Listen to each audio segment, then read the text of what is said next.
Ovo je fenomenalno šta će Novi Sad vrlo brzo dobiti.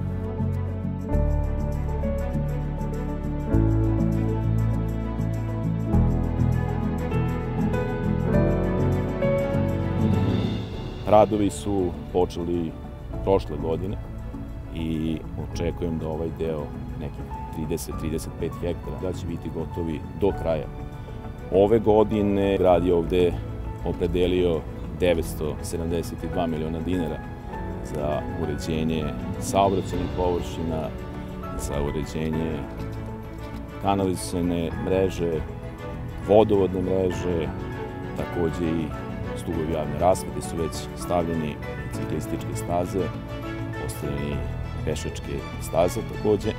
I stvarno radi se o jednom budućem urbanom naselju pored saobraćajnih površina koje možemo svakako da vidimo.